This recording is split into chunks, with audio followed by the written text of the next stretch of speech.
Eu estou com o pastor Rui Carlos Lacerda, da Igreja Apostólica Casa de Oração de Guaíba. E eu quero perguntar para o senhor, pastor, o que o senhor está achando dessa escola profética, da 7ª edição da escola profética? Bom, primeiramente, nós estamos no monte desde o início da semana, terça-feira, e eu venho falando nestas transmissões que a gente faz de lá do monte, que todos os anos eu digo, né, que a escola profética, a cada ano, ela supera expectativas em número, né, de participantes, mas também na unção. Este ano ela tem um elemento principal. O elemento principal desta escola que faz ela ser diferente, além da 7ª edição, que é uma troca de fase, uma troca de nível, também é a questão da aliança de oração que o apóstolo Joel fez lá em Israel, com a Casa de Oração de Israel, com o Tom Hess, que é o presidente da Casa de Oração. Esse é um elemento principal, por quê? Porque firma um alinhamento de oração entre duas casas de oração.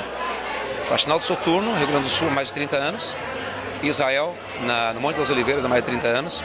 E isso é importante porque isso tem um reflexo no Brasil. São tempos proféticos que nós estamos vivendo, e isso é muito importante porque nós estamos falando de capa, de unção, de paternidade. É isso que falta para o Brasil. O Brasil falta direção.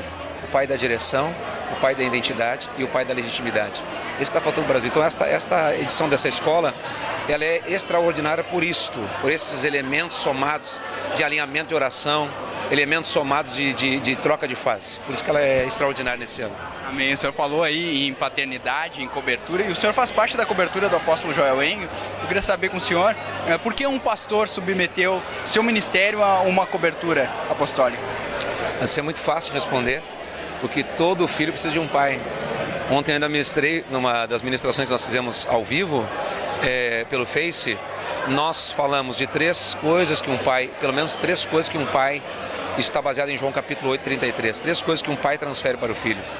Primeiro, o pai, ele é ensinador, ele dá direção para o filho. O pai é aquele que dá identidade para o filho.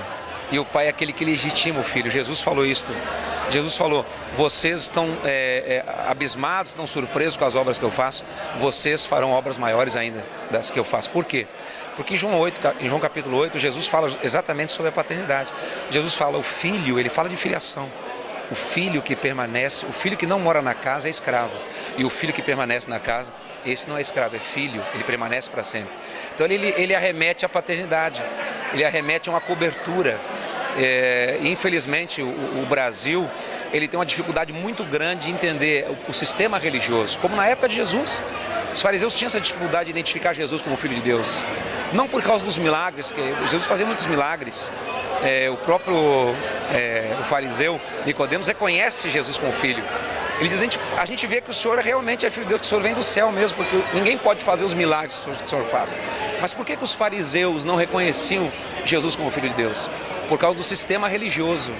O sistema religioso, ele engessa esse tipo de visão de paternidade. Basta você ver, você que viaja o Brasil inteiro e conhece, basta você ver e entrevistar alguns pastores, você vai ver que esta mentalidade de profeta, de apóstolo, esse tipo de coisa no Brasil ainda soa de forma estranha, né? Paternidade então nem se fala, porque os pastores, né, eles estão preocupados em ter a sua igreja, em ter a sua congregação, eles não querem ter aliança no reino.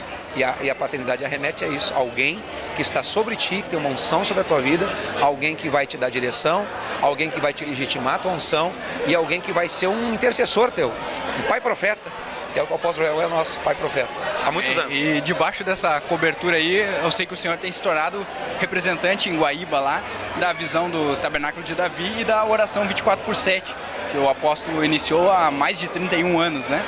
Eu queria saber com o senhor como tem sido tentar implantar em outras denominações essa visão de oração 24/7. Olha, o profeta Joel, nosso pai, tem dito o seguinte, o filho só pode andar aonde o pai anda. Então a visão do tabernáculo de Davi, 24/7, é uma visão bíblica, mas é uma visão levantada pelo apóstolo Joel aqui no Brasil. Isso é evidente, né? Há mais de 30 anos existe esta casa de oração 24/7 no Rio Grande do Sul, né? Então o filho copia o pai, né? O filho faz as obras que o pai faz, ele só pode ir até onde o pai vai. Então nós estamos trabalhando com o tabernáculo 24/7 na nossa cidade. Claro, é um trabalho, como eu disse, devagar. É um trabalho que exige oração, exige um tempo determinado de Deus para acontecer. Porque tu vai lidar com muitos fatores, né? Principalmente barreiras espirituais. Então, nós estamos implementando, em nome de Jesus, graças a Deus, aos poucos, o Tabernáculo de Davi, 24% na cidade de Guaíba. E isso eu até quero falar, porque o nosso presidente do nosso Conselho de Pastores é um homem de Deus. E ele entendeu esse tempo de Deus e está me ajudando bastante.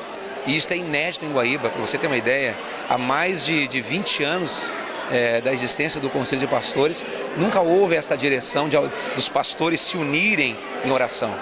Eles se uniam como instituição, Conselho de Pastores, mas não se unir em oração para atrair o avivamento para a cidade de Guaíba, conquistar Guaíba para Jesus. Isso não havia acontecido, então isso é inédito em Guaíba. Amém. E debaixo desse pensamento de oração e da sua participação aqui na 7ª edição da Escola Profética, o que o senhor pode deixar de mensagem para quem está nos assistindo, para quem está acompanhando essa entrevista? Bem, a respeito da Escola Profética, eu seria suspeito de falar porque eu estou participando da 5ª edição da Escola Profética. A Escola Profética é como se diz mesmo o nome, ela é uma escola, ela não é uma igreja. Aqui não se lida com placas, não se lida se lida com o reino. Então aqui neste lugar, hoje o apóstolo mostrou inclusive o mapa, né? Há uma unção que está no sul, e isto todos têm profetizado a respeito disso, e o apóstolo já há mais de 30 anos fala sobre isso, quando desceu a bola de fogo em Faxinal do Soturno. Todos conhecem essa história. Então, todos conhecem isso que aconteceu. Então a escola profética, ela é uma, vamos dizer assim, é uma nascente desta unção que desceu aqui no Rio Grande do Sul. Quando ele esteve agora em Israel, o presidente da Casa de Oração de Israel, Tom Hess, disse: o Brasil será instrumento de Deus para avivamento de unção em toda a América Latina. A América Latina está esperando pelo Brasil. E começa aqui no Sul. Então a escola profética é isto.